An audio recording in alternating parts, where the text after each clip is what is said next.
그는 무너진 예루살렘 성벽을 다시 리빌드한 사람이었습니다. 하나님이 정말 너 이렇게 해라라고 정말 명령하신 것도 아니었습니다. 그렇다고 사람들에게 인기를 얻고자 그런 일을 한 것도 아니었습니다. 그는 정말 왕에게 바치는 술을 정말 책임지는 그런 술 맡은 관원이었습니다. 당시로 치면 정말 아주 최고급 그런 공무원 중에 한 사람이었습니다. 그런 그가 아무도 무너진 성벽에 관심을 가지고 있지 않을 때 그는 자원했습니다. 그리고 그 일을 감당했습니다. 하나님의 임재가 있는 곳을 상징하는 예루살렘을 보호하는 그런 성벽을 다시 쌓았다는 것은 더 이상 하나님의 임재가 무너지는 것을 못 보겠다는 느헤미야의 결심이기도 했습니다. 이런 느헤미야의 마음이 우리의 마음이길 소원합니다. 영화가 끝나면 그 영화에 출연했던 그런 사람들의 그리고 그 출연진과 또 이렇게 제작진들 이름이 쭉 이렇게 올라가는 것을 봅니다. 저도 성질이 급해서 뭐 그냥 딱 끝나면 씩 나가지 뭐 끝까지 뭐 이렇게 보는 그런 그 사람은 아닙니다. 그런데 미국 사람들은 참으로 많은 사람들이 끝까지 앉아서 그거 보고 있는 사람들을 가끔씩 볼 수 있습니다. 클로징 크레딧이라 하기도 하고 엔딩 크레딧이라고도 부릅니다. 제 아무리 스쳐 지나가는 사람 원 뒤통수만 보였다 그래도 그 크레딧에 뒤통수 보인 사람 해갖고 누구누구 이렇게 적습니다. 그리고 정말 제 아무리 별 볼 일 없는 그런 보직이라 할지라도 제작할 때 뭐 예를 들어 조명 감독 옆에서 이렇게 빛이 잘 반사되도록 뭐 들고 있는 사람 그 사람이라 할지라도 나중에 크레딧에는 그 사람의 이렇게 이름이 나옵니다. 영화 감독 유명한 뭐 그런 감독 한 사람이 영화를 만드는 것도 아니고 아주 잘나고 예쁜 그 남자 주인공 여자 주인공이 그 영화를 만드는 것이 아니라 정말 그 모든 사람들이 다 이렇게 힘을 합쳐서 자기 맡은 바에 충실할 때 그 영화가 완성이 되기 때문입니다. 오늘 저희들이 읽은 이 3장이 바로 그런 클로징 크레딧과 같은 그런 장면입니다. 예루살렘 성벽을 정말 이렇게 다시 세워 나갈 때 조금이라도 관여했던 사람들의 이름이 쫙 나왔습니다. 이게 발음하기도 힘듭니다. 이렇게 우리나라 말이 아니라서 이 사람들 이름을 발음하기도 힘듭니다. 정말 제가 읽어보고 사람들을 분류해보니까 한 50부류의 사람들이 있었습니다. 50부류의 사람들이 공사에 참여했고 그 사람들이 한 40여 군데의 성벽을 정말 이렇게 다시 리빌드하는 그런 프로젝트를 감당하였습니다. 그래서 제가 설교 준비를 하려고 3장을 이렇게 쭉 이렇게 읽어봤습니다. 그런데 참 이렇게 막막합니다. 저희들이 이렇게 다는 안 읽었지만 혹시 마태복음 1장이 기억나십니까? 마태복음 1장 누구는 누구를 낳고 누구는 누구를 낳고 목사님들 실력들도 좋죠. 그 낳고에서도 설교를 뽑아냅니다. 몇 편의 설교를 뽑아냅니다. 창세기 5장은 어떻습니까? 창세기 5장을 보시면 더합니다. 더 깁니다. 아담의 족보인데 누구는 누구를 낳고 몇 살까지 살다가 죽었다. 누구는 뭐 이렇게 쭉 나오는 것입니다. 이 느헤미야 3장은 그렇게 길지는 않지만 많은 사람들의 이름이 이렇게 나오는 것을 봅니다. 많은 사람들이 큰 공사를 나누어서 일을 했습니다. 어떤 사람이 감당했던 그런 부분은 아주 이렇게 돈도 많이 들고 시간도 많이 드는 그런 곳이었습니다.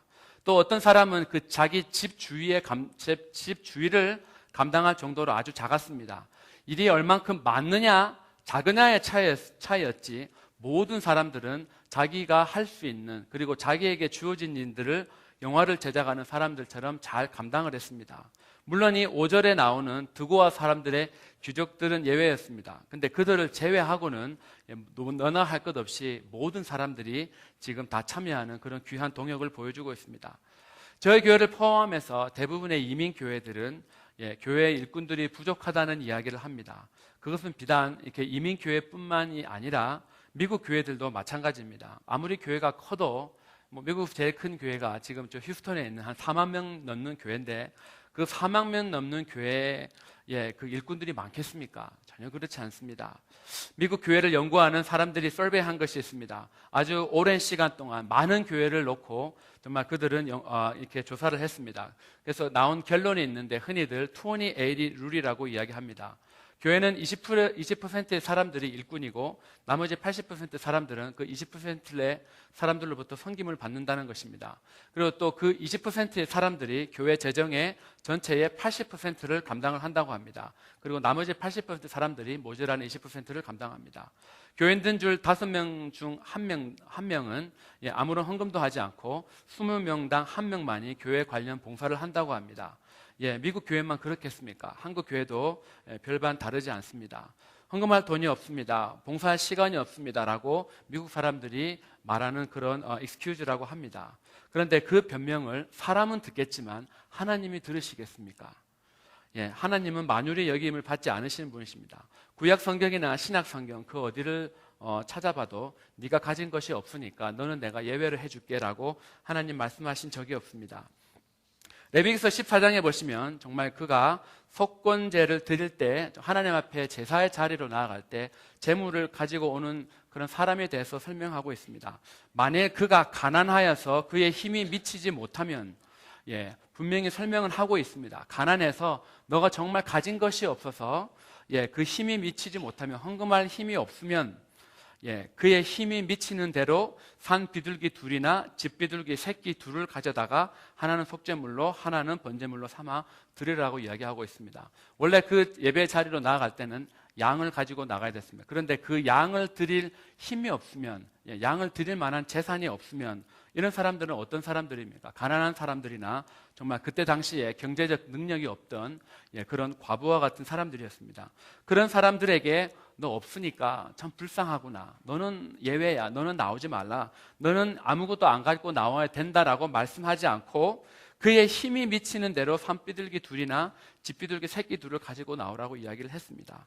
사람들의 형편을 생각하면 봐주는 것이 마땅하지만 하나님은 그렇게 말씀하지 않았습니다. 산비둘기는 산에 살아있는 비둘기죠. 그거 잡는 거는 힘듭니다. 그죠? 그거 못 잡으면 집비둘기 새끼라도 잡아오라는 겁니다. 새끼는 저기 있으니까 그냥 그 집에 새 둥지에 가면 잡을 수 있습니다. 그거는 아무나 잡을 수 있습니다. 산비둘기는 날아가니까 아주 날쌘 사람만 잡지만 집비둘기 새끼 두 마리는 누구나 그 둥지에만 가면 가지고 올 수 있는 것입니다. 그런 것이라도 갖고 나오라는 것입니다. 하나님 앞에 제사를 드리러 나오는 자는 빈손으로 나오지 말라고 하십니다. 네 형편껏 네가 드릴 수 있는 만큼이라도 가지고 나오라고 합니다. 그것이 하나님 앞에 나오는 자의 자세라는 것입니다. 우리들의 신앙의 회복을 이야기할 때, 우리들의 영적으로 회복되어야 된다 이야기할 때 사실 빠질 수 없는 부분이 있다면 바로 이 기빙, 이렇게 바치는 것입니다. 한국말로, 영어로 기빙하면 좀 별로 부담감이 없는데 한국말로 굳이 이 단어를 바꾸면 드림, 헌신으로 이렇게 바꿀 수 있는데 상당히 이렇게 한국 사람 입장에서는 부담이 오는 그런 단어입니다. 그런데 여러분, 혹시 누가 예수를 믿을 때 부담 없이 믿어야 된다, 부담 없이 믿을 수 있어야 한다, 그렇게 말하는 분이 누군지 혹시 아십니까? 저는 모르겠습니다. 누가 그런 말을 했는데 저는 알 수가 없습니다. 누가 그런 말을 지어냈는지 알 수도 없고, 근데 예수를 믿는다는 것 자체가 사실 부담스러운 일인 것입니다. 만약에 어떤 담배를 피는 사람이 있는데 그냥 어디 길거리에 가다가 담배를 피면 누가 뭐라 그럴 사람 하나도 없습니다. 근데 바로 교회 파킹을 앞에서 누가 담배를 꼬라먹고 있다 그러면 지나가는 사람들이 뭐라 그러겠습니까? 저 교회 다니는 사람 파킹낫에서 손가락질 하지 않겠습니까? 그러면 그거 자체가 똑같은 사람이고 똑같은 행동을 하는데 그 행동이 어디에서 하느냐에 따라서 남들 보기에는 저 사람은 저렇게 하면 안 되는데 저 일을 한다고 그 일을 당하는 사람에게 부담이 되는 것입니다. 로마에서 기독교가 정말 이렇게 정식으로 국교로 인정받기 전까지 300년이 넘는 시간 동안 수없이 많은 사람들이 죽임을 당했습니다. 저는 아직 한 번도 가보지 못했지만 저 로마에 가면 콜리세움이 있습니다. 거기서 정말 예수 믿는 사람을 불태워 죽이고 정말 이렇게 며칠 굶주린 사자를 정말 예수 믿는 사람을 가둬놓고 풀어 죽였습니다. 다른 이유가 없었습니다. 그냥 단지 예수를 믿는 이유였습니다. 오늘날 정말 카카오톡이나 아니면 페이스북 하시는 분들 아시다시피 몇몇 사람에 걸쳐서 정말 이렇게 지금 모슬렘 지역 아프리카 어디에서 일어난 이야기 그러면서 정말 지금 화형을 당하는 그런 크리스찬의 모습, 그리고 정말 돌에 맞아 죽는 그런 크리스찬의 모습들을 저희들 쉽게 볼 수가 있습니다. 그 사람들에게서는 예수를 믿는다는 것 자체는 초대교회 같이 목숨을 건 그런 부담감이 있는 것이었습니다. 북한도 마찬가지입니다. 예수를 믿는다는 것 자체는 사실 부담이 없는 행위가 아니라 부담을 가져야 되는 그런 행위인 것입니다. 미국에서 50만 명 이상 사는 대도시가 2015년을 기준으로 미국에 107개가 있습니다. 다른 도시들에 비해서 정말 이렇게 물론 이상한 그런 문화적 시설이 많고 정말 큰 쇼핑몰이나 정말 사람들이 살기 편하게 해놓은 그런 도시들입니다. 메트로 솔렉 시리는 솔렉과 프로보 오렘을 합쳐서 인구가 한 110만 정도 됩니다. 미국에서 107개 도시 중에 몇 번째 들어가는 것 같습니까? 그래도 중간 정도는 합니다. 47번째로 미국에서 큰 도시가 바로 저희들이 살고 있는 이 솔렉입니다. 그런데 이 바나 그룹이라는 게 있습니다. 정말 일반 사회에서는 갤럽이라고 여론조사 기관이 아주 제일 공신력 있는 기관인데, 기독교 쪽에서는 바나 그룹이라는 도시가 있습니다. 그쪽에서 정말 2015년에 America's Best Bible-Minded City라는 것을 조사한 적이 있습니다. 7만 명 정도를 가지고 그 설문조사를 했습니다. 100개 도시 중에 가장 Bible-Minded City가 어디였겠습니까? 1위는 당연히 남부 쪽, 거의 남부 쪽 모든 도시들이 텍사스부터 시작해서 노스캐롤라이나 끝까지 바이블 벨트라고 하는 그 모든 도시들이 거의 다 높은 순위에 있었습니다. 저희들이 살고 있는 이 솔렉은 100개 도시 중에 90위였습니다. 저도 참 놀랐습니다.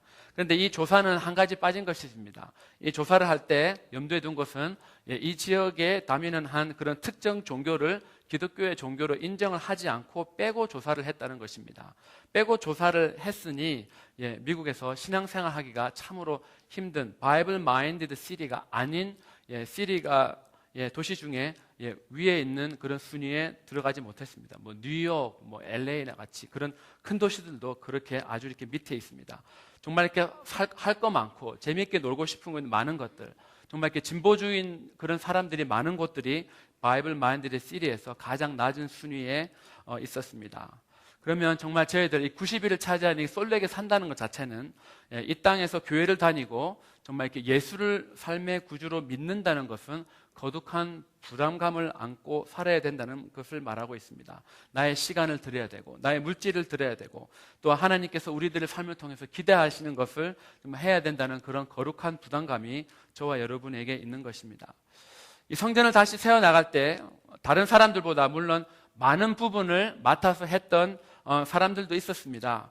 그 3장에 보면 8번에 거쳐서 각 지역을 다스리는 사람의 이름들이 나옵니다. 9절에 보시면 예루살렘 지방의 절반을 다스리는 후르의 아들이라고 나옵니다. 그리고 12절에 보시면 예루살렘 지방 나머지 절반을 다스리는, 이런 식으로 해서 정말 8번이나 어느 한 지방을 전체를 다스리든지 아니면 두 사람이서 나눠서 그 지방을 다스린 사람의 이름이 나옵니다. 오늘날 치면 주지사와 부주지사 같은 그런 사람들입니다. 다른 사람들에 비해서 경제적인 그런 리소스들이, 그리고 그 사람들을 정말 이렇게 데리고 올 수 있는 그런 리소스가 아주 많았던 사람들입니다. 그들은 정말 하나님이 주신 그런 은혜를 가지고 풍성함을 가지고 정말 각 자기의 맡은 바 일을 감당하였습니다. 그런데 정말 그런 직업 말고 주지사와 같은 부주지사와 같은 사람 말고 다른 직업을 가진 사람들도 있었습니다. 대장장이, 향품장사, 금세공업자, 상인들이라는 그런 직업을 가진 사람들이었습니다. 또한 이 5군데에 보면 자기 집과 마주대한 곳, 자기 방과 마주대한 곳을 정말 건축한 사람들의 이름을 나옵니다. 정말 이 프로젝트에 뭔가를 하기 위해서 멀리 갈 필요가 없었던 사람입니다. 바로 자기가 사는 집 옆에 있는 그런 건물을 보수만 하면 되었습니다. 자기 집 앞이나 뒤에서 헌신했습니다. 나는 몸이 약해서, 나는 뭐 돈이 없어서, 나는 건축 현장에 갈 시간이 없어서라고 그들은 빼지 않았습니다. 그냥 자기가 할 수 있는 분량만큼, 자기가 감당할 수 있는 만큼 그들도 동참을 하였습니다. 직업도 다 다양합니다. 재산에 가진 규모도 다양했습니다. 그리고 헌신을 할 수 있는 시간적, 뺄 수 있는 그런 시간도 다 달랐지만 모든 사람들이 자기의 형편에 맞게끔 자기가 해야 될 일을 그들은 다 알아서 했습니다. 그 모든 사람들이 관심을 가지고 동참을 했기에, 모든 사람들이 거룩한 부담을 가지고 일을 했기에 52일이라는 그런 짧은 시간 안에 느헤미야는 모든 성벽들을 다 다시 리빌드할 수가 있었습니다. 정말 저희가 속한 정말 목장이, 정말 내가 속한 교회가, 내가 속한 공동체가 될 수 있으면 빨리 회복이 되고 건강해지기를 원하십니까? 그러면 소속된 모든 사람이 다 같이 움직이고 같은 마음을 가지고 거룩한 부담감을 가지고 움직일 때만이 그 하나님이 원하시는, 또 우리들이 원하는 그런 목적을 이룰 수가 있습니다. 모든 사람들이 각자 맡은 곳에서 각자 일을 시작할 때 가장 먼저 시작된 곳이 있습니다. 그것은 바로 예루살렘 성벽에 있는 양문이었습니다. 그리고 제일 먼저 그 일을 시작했던 사람들은 바로 대제사장과 그의 형제 제사장들이었습니다. 이들이 뭐 다른 사람들과 특별히 잘나서 그 일을 감당했던 것은 아니었습니다. 하나님께서 이 제사장들을 통해서 그리고 또 이 양문을 보수하게 만들었다는 것은 그 일을 함에 있어서 우선순위가 있다는 것을 저희들에게 보여줍니다. 자세히 읽어보시면 1절을 시작할 때 양문으로부터 일이 시작이 되고 32절에 보면 예루살렘 도시를 뺑 돌아서 마지막 끝에도 양문으로 일이 맞춰져 있다는 것을 봅니다. 그럼 시작점이 양문이고 한 바퀴 뺑 돌아서 예루살렘을 돌아서 끝 지점도 바로 이 예루살렘 양문이라는 것입니다. 그리고 이 뺑 도는 그 건물 안에 군데군데 문이 10개가 나옵니다. 그 문들을 중심으로 성벽 공사가 진행되었다는 것을 볼 수 있습니다. 시간상 10개를 다 살펴볼 수는 없고 중요한 5개만 살펴보겠습니다. 요한복음 5장에 보면 예루살렘에 있는 양의 문 곁에 히브리 말로 베데스다라 하는 연문이 있다는 그런 구절이 나옵니다. 이 엘리야십이 리빌드한 이 양문이라는 것이 바로 이 요한복음 5장에 나오는 이 양문과 양의 문, 영어로는 sheep gate, 발음을 잘해야 됩니다, 이거.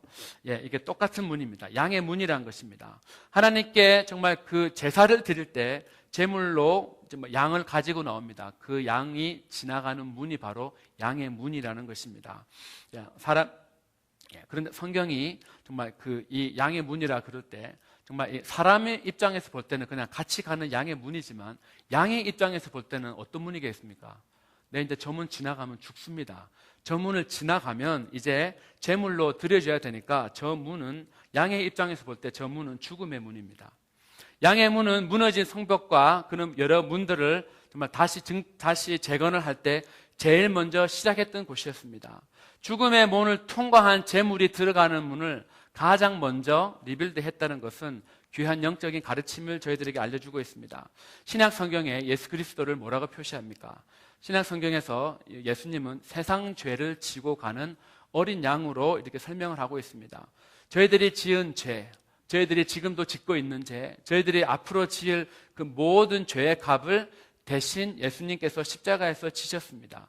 제물이 되셨습니다. 우리의 죄를 대속하기 위해서 예수님은 예루살렘으로 들어가셨습니다. 그 예루살렘 들어간 십자가에서 제물 대신 그 예수 그리스도를 만나는 것이 내 삶의 가장 우선순위라는 것입니다. 우리 성도 여러분, 혹시 신앙을 잃어버리셨습니까? 내 삶에 하나님의 음성을 마지막으로 들은 때가 언제였습니까? 옛날이여 라는 노래처럼 혹시 아득한 옛날은 아닙니까? 나도 한때는 기도에 정말 열심히 참여했고 성경 공부도 빠지지 않았는데 언제 정말 마지막으로 정말 술 취한 한나처럼 정말 이렇게 기도의 자리에 나와서 하나님 앞에 간구해 보셨습니까? 하나님이 살아있다는데, 하나님이 그 살아계신 하나님이 세상을 이처럼 사랑한다는데 그것은 뭐 성경에 있는 이야기지, 다른 사람의 이야기지 나와는 전혀 관계가 없다고 생각하지는 않으십니까? 그러면 제일 먼저 양의 문을 다시 세워야 됩니다. 그런데 이 문을 세운 사람의 이름이 대제사장 엘리야십입니다. 이 엘이라는 단어는 하나님을 뜻합니다. 그리고 그 회복하다, 돌아오다라는 뜻을 가진 슈브라는 그 단어가 합쳐져서 엘리야십이라는 그런 이름이 되었습니다. 하나님이 회복하신다라는 그런 뜻을 가지고 있습니다. 이것이 우연이겠습니까? 대제사장 대신 예수 그리스도를 통과해야지만이 저희들의 삶이 회복이 되고 정말 죄로 인해서 하나님과 멀어졌던 그런 관계가 회복이 되는 것입니다. 하나님과 우리 사이를 예수 그리스도를 통해서 하나님께서 우리에게 좀 회복시켜 주시겠다고 지금 약속하고 있습니다. 정말 내 삶에 지금 꼬여 있는 것 같고 다른 사람의 관계가 지금 꼬여 있고 만나기 싫고 인생에 별로 재미도 없고 기쁨도 없고 매일 쳇바퀴 도는 그런 삶을 살고 있다면 가장 먼저 점검해야 될 것이 다름 아닌 양문인 것입니다. 정말 나는 정말 그 예수 그리스도를 정말 통과하고 있는가? 정말 나는 지금 주님을 정말 인격적으로 만났는가? 내가 지금 다시 예수님에게로 돌아가야 된다는 그런 절박감이 저희들에게 있기를 소원합니다. 그 다음에 14절에 보시면 또 분문이라고 나와 있습니다. 어려운 한자를 썼습니다. 제가 읽는 그런 표준 세번역이라는 그런 성경 번역에는 걸음, 밭에다 주는 그런 걸음문으로 이렇게 번역을 했습니다. 현대인의 성경에 있습니다. 현대인, 저희들과 같이 오늘날 우리들이 흔히 쓰는 말로 된 성경에는 노골적으로 아주 친근한 단어로 똥문이라고 이렇게 번역을 했습니다. 아주 친근합니다. 그리고 이제 한국에서 개신교와 그리고 캐톨릭이 같이 번역한 공동 번역에는 쓰레기 쳐내는 문으로 이렇게 번역이 되어 있습니다. 영어에는 좀 한국말과 비슷합니다. 덩 게이트 이렇게 번역되어 있습니다. 이 분문은 예루살렘의 남쪽에 있는 문이었습니다. 쓰레기 더미, 폐물 더미, 거름 더미를 말합니다. 예루살렘 사람들이 다 이렇게 매일매일 삶에서 나오는 그런 쓰레기가 있습니다. 저희들도 점심을 먹고 나면 쓰레기가 있고 덤스터에 버리고, 저 덤스터에 갖다 버리면 랜드필에 갖다 버립니다. 그리고 태울 것은 태우고 리사이클 할 것은 리사이클을 합니다. 바로 그런 장소가 바로 그런 장소를 통하는 문이 바로 이 분문이라는 것이었습니다. 모든 쓰레기는 그때 당시에 흰놈의 골짜기라는 곳에 버렸습니다. 그 흰놈의 골짜기로 가기 위해 그 입구에 있는 바로 문이 바로 이 분문이었다는 것입니다. 거기에 있는 모든 것을 다 태웠습니다. 왜? 그것을 다 태워야지만이 거기서 이렇게 쓰레기들이 쌓여서 악취가 이 예루살렘 쪽으로 넘어오지가 않습니다. 이 분문을 신앙의 눈으로 보면 저희들이 버려야 할 것들입니다. 저희들이 버려야 할 것은 성경은 죄라고 이야기합니다. 정말 우리 정말 냄새나게 하고 주위 환경을 파괴하는 것입니다. 나의 마음과 생각을 하나님으로부터 멀어지게 하는 것들이 바로 이 분문외로 버려야 될 것입니다. 나뿐만 아니라 정말 다른 사람에게까지 하나님으로부터 멀어지게 하는 것도 다 포함이 됩니다. 이런 영적인 쓰레기, 감정의 쓰레기는 정말 이 분문을 통해서 다 버려야 되고 다 태워야 됩니다. 마태복음 15장 18절에서 20절에 보시면 입으로 나오는 것은 마음에서 나오나니 이것이야말로 사람을 더럽게 하느니라. 마음에서 나오는 것은 악한 생각, 살인, 간음, 음란, 도둑질, 거짓 증언, 비방이니 이런 것들이 사람을 더럽게 한다고 성경은 기록하고 있습니다. 저희들의 삶 가운데 분문을 통해서 버려야 되는 것이 있다면 바로 우리들을 더럽게 하는 것입니다. 우리들이 더럽게 하는 것은 다 우리의 입으로 나옵니다. 그런데 우리의 입으로 내뱉은 말은 입에서 나오는 것이 아니라 우리의 마음에서 나왔습니다. 따라서 내 말이 험악하고 내 말이 남을 비꼬고 뭐 그럴 것이다 라고 내 스스로 막 판단해서 사실이 아닌 것들도 뭐 이렇다라고 말을 만들어내고 없는 말 지어내고 남을 깎아내리고 남을 약점을 기가 막히게 지적하는 말들은 내 말투가 그런 것이 아니라 내 마음에 그런 것들이 가득하기 때문에 입으로 나온다고 성경은 이야기합니다.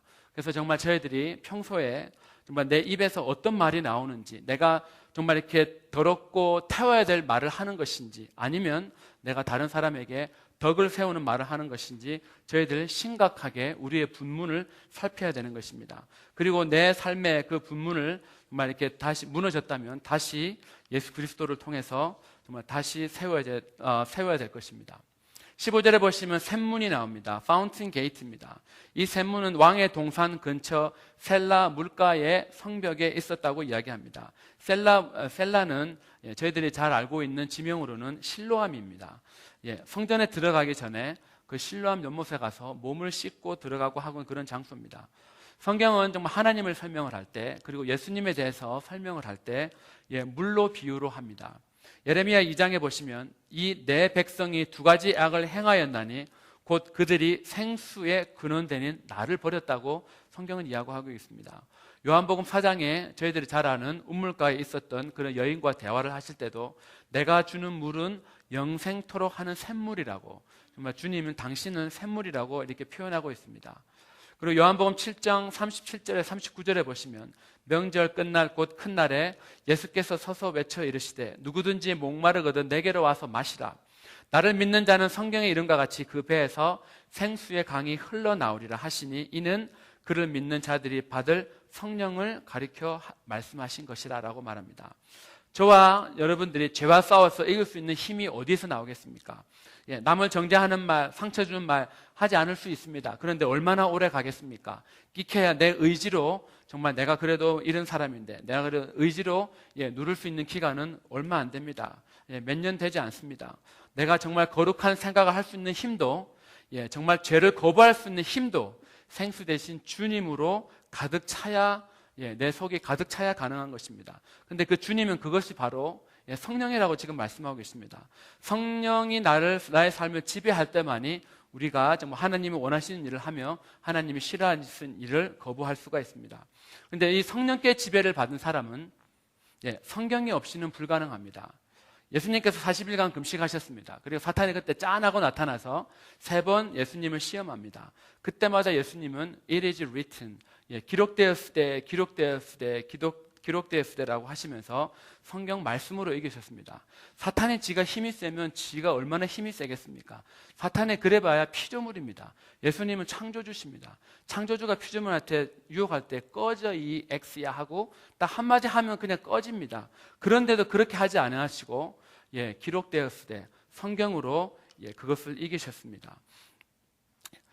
성경 말씀으로 이기셨습니다. 유혹을 거절하셨습니다. 따라서 성경을 읽지 않는 사람은 성령 충만한 사람이라고 말을 할 수가 없습니다.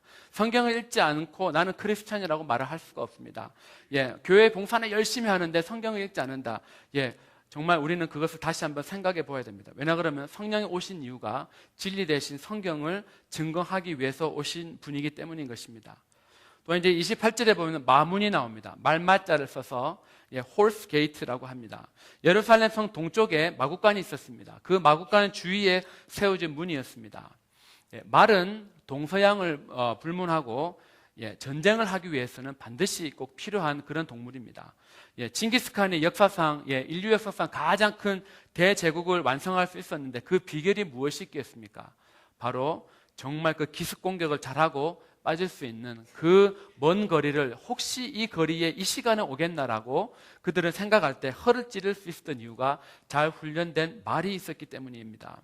따라서 이 홀스 게이트, 이 마문을 동쪽에 정말 지은 이유가 있다면 바로 그때 당시에도 쳐들어오는 적을 막기 위해서 말을 길렀습니다. 오늘날 우리 이 시대에 정말 신앙의 눈으로 바라본다면 이 문은 바로 영적인 전쟁을 감당하기 위해서 세워진 문입니다.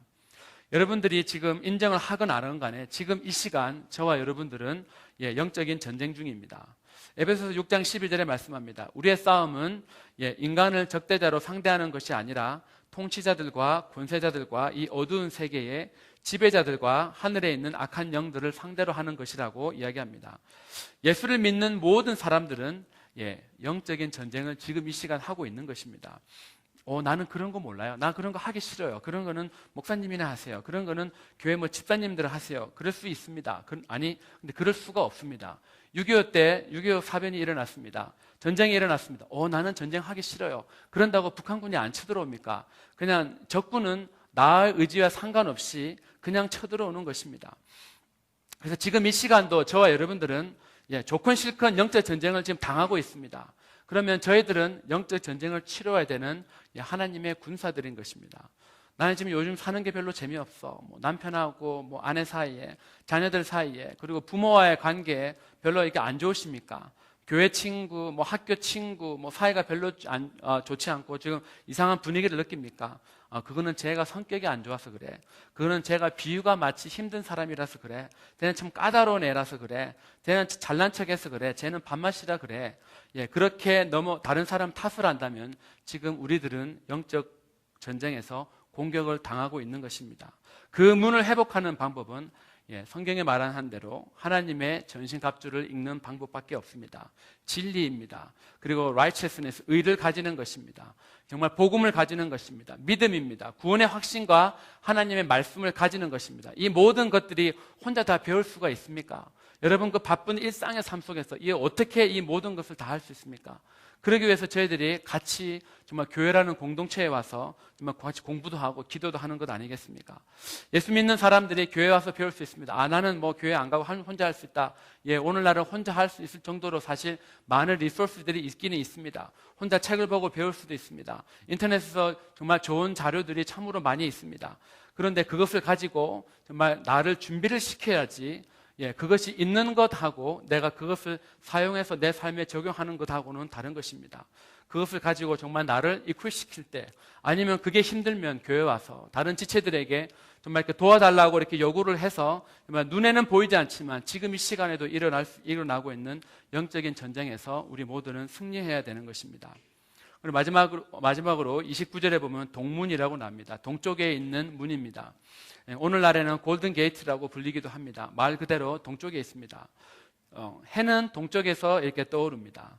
그래서 동쪽은 해가 떠오르는 방향입니다. 해는 옛날이나 지금이나 어느 나라든지 이렇게 희망을 상징합니다. 소망을 상징합니다. 아침에 해가 뜬다는 말은 지난 어두운 밤을 지났다는 그런 소리입니다. 어두운 밤을 잘 견뎠다는 말입니다. 어둠을 지나지 않고는 결코 아침에 해가 뜨지는 않습니다. 인생에 어둠이 있습니다. 인생에 정말 저희들 정말 희망을 품기 힘든 시기를 저희들 살아갑니다. 지금보다 앞으로 다가올 시대는 더더욱 그렇습니다. 특별히 미국에서 자녀를 키운다는 거, 정말 이렇게 어디를 가든지 정말 이렇게 크리스찬으로 산다는 것이 정말 불이익을 주려고 작정한 그런 사람들이 정말 정치권에 있습니다. 정말 대다수의 선량한 사람들보다 소수의 사람들의 이익을 대변하는 그런 시대에 저희들 살아갑니다. 어둠이 깊습니다. 하지만 성경은 저희들에게 말씀하고 있습니다. 마태복음 10장에 너희가 내 이름으로 말미암아 모든 사람에게 미움을 받을 것이나 끝까지 견디는 자는 구원을 얻으리라라고 말씀합니다. 그리고 계시록 2장에도 이기는 자와 끝까지 내 일을 지키는 그에게 만국을 다스리는 권세를 주셨다고 이야기합니다. 혹시 여러분의 삶 가운데 동문이 무너졌습니까?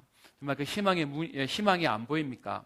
주위 상황을 보면 여전히 어두운 밤이지만 빛 대신 예수 그리스도가 있습니다. 내 앞에 놓여져 있는 현실은 무너질 것 같지 않는 여리고성입니다. 그런데 정말 그 무너질 것 같지 않는 여리고성도 하나님 앞에서 잠잠하고 정말 말도 안 되는 그런 기도의 자리로 나아갈 때 하나님께서는 때에 따라 정말 그 여리고성을 무너뜨리실 것입니다. 이 5개의 문을 정말 살펴봤는데 이 5개의 문을 중심으로 살펴본 예루살렘의 성벽은 저희들 인생에 있어서도 반드시 필요한 그런 문들입니다. 우리 모두가 각자의 문을 어느 문이 무너졌는지 우리 모두가 정말 이렇게 살펴보아야 할 것입니다. 그리고 우리 교회라는 공동체가 정말 회복해야 되는 그 문이 어디에 있는지 우리 힘을 써서 같이 일을 해야 될 것입니다. 이 회복의 일을 하는 데 있어서 저희들 한 가지 잊지 말아야 될 것이 있습니다. 그것은 5절에 나왔던 드고와 사람들의 규적입니다. 이들은 주인들의 공사를 분담하지 않았습니다. 주인이 하는 노동의 일에 공사 일에 관심이 없었습니다. 옛날 성경은 담부하다라고 이렇게 되어 있습니다. 그런데 요즘 나오는 성경은 그냥 분담하다로 이렇게 바뀌어져 있습니다. 그런데 이 담부하다, 분담하다의 원어를 보면 참 재미있습니다. 목이 들어간다는 그런 표현입니다. 그 일하는 자리에 내 목이 들어간다는 겁니다. 그럼 뭐겠습니까? 한국말로 치면 코빼기 안 비친다는 것과 똑같은 것입니다. 정말 어떤 공사의 자리가 있는데 내 목이 공사 현장에 안 들어간 것입니다. 그럼 뭡니까? 코빼기에 비치지 않은 것과 동일한 것입니다. 무관심한 것입니다. 여기도 분명히 이 사람들이 이야기했습니다. 주인들의 일이라, 내 일이 아니라 주인의 일이라 내가 하지 않았다는 것입니다. 그건 사장님 일이지, 그것은 우리 부장님 일이지, 그것은 목사님이 해야 될 일이지, 그거는 우리 재직들이 교회 집사님들이 해야 될 일이지 내 일이 아니라는 겁니다. 그것은 내가 관여할 바가 아니라고 이야기합니다. 자녀를 키우다 보면 집안 어지를 때 집안의 리빙룸에 어지르면 저는 항상 큰아이를 시킵니다. 그러면 아리는 두엣 이렇게 이야기를 합니다. 그러면 귀싸대를 탁 이렇게 때리고 싶지만 어떻게 세상 일이 지가 하지 않았다고 I didn't do it 그러면 시키면 that's not fair라고 이야기합니다. 저는 어렸을 때부터 재민이가 지금 5살 예준이 날 때부터 아람이에도 계속 가르칩니다. Life is not fair. 인생은 공평하지 않다고 항상 가르칩니다. 그러나 하나님은 fair하다고 가르칩니다. 인생이 내가 어지럽지 않았지만 내가 해야 된다는 것을 어렸을 때부터 가르치고 있습니다. 내가 한 일이 아니니까 내 일이 아니니까 나는 안 해도 된다. 그것은 하나님이 원하는 그런 성품이 아니기 때문입니다. 로마서 12장 5절에 보면 우리 많은 사람이 그리스도 안에서 한 몸이 되어 서로 지체가 되었느니라라고 말씀하고 고린도전서 12장 27절에도 너희는 그리스도의 몸이요 지체의 각 부분이라라고 이렇게 설명하고 있습니다.